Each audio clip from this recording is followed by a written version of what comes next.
nano.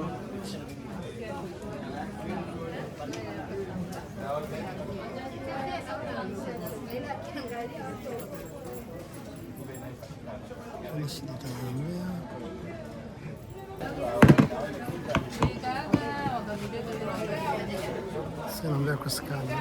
Naskani sample kwangu kupunguza zile errors.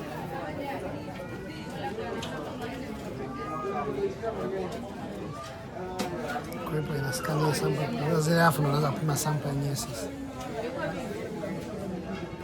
Hapa inaruhusu kwanza kuskani sample yenyewe sasa. Kwa step ya kwanza pini.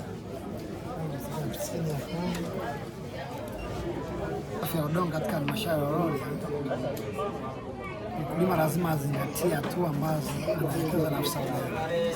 Sio mkulima anaweza kila mkulima akaenda akachukulia sampuli ya udongo, hapana. Kuna hatua ambazo mtaalamu anatakiwa amwelekeze kufuata ili mpaka mwisho anafikia sample kuleta maabara kupima. Kwa utaratibu wa kufuata lazima apite kwa afisa ugani. Afisa ugani anaenda shambani, anachukua sample ya udongo bure kabisa bila gharama yoyote. Sample anaitengeneza mtaalamu, inakaushwa, hatua zote procedure zote anazipitia. Baada ya kuzipitia, sample inaletwa maabara. Mkulima huyo anapimwa, dakika 5 anapata majibu hayo. Afisa ugani anampelekea majibu hayo, au mkulima anaweza kutumia kwenye simu moja kwa moja, lakini tunakupa kutumia moja kwa moja kwa sababu kuna utaratibu ambao atakia afisa ugani amuelekeze yale majibu kwa yadudavua, kunyambulisha ile majibu kwamba tumepata kwa kiongozi, tunapima parameter hizi na hizi na hizi, kuna 1 2 3. Sasa mkulima atakiwa afanye nini? Kama mbolea inatakiwa kwa kiwango gani, inapungua kwa kiwango gani, ambayo itaisha kwa kiwango gani, kwa mkulima atakiwa nini mbolea. Kwa mwisho wa siku mkulima anatoka hapa anasema, sasa unapoenda kwenye duka lote la pembejeo kununua mbegu au kwa wakala yote wa mbegu wa mbolea, anatambua kwamba unaenda kununua mbolea gani ambayo inahitajika kwenye shamba lako. Maana kama inakuwa ni mahitaji ya lile shamba lake ili azalishe zao fulani, lazima atambue udongo wake unataka nini na nini.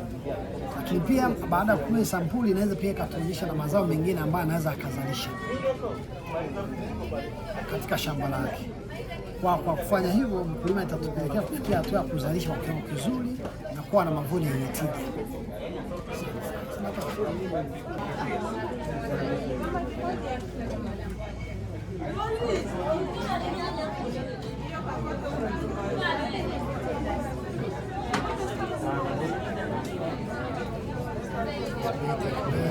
Tayari hapa nenda kufinalize kutafuta majibu ya mkulima.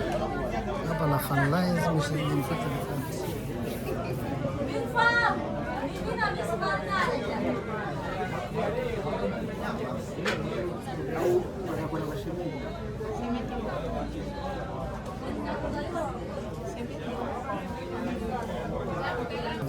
Hapa na process nimeshapata, niandikia ripoti hapa.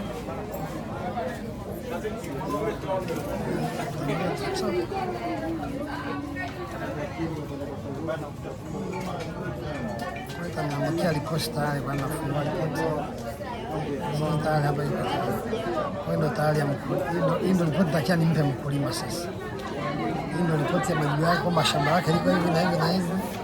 Nitakia nizalishe nini kila kitu. Unaweza kupima sample ya udongo.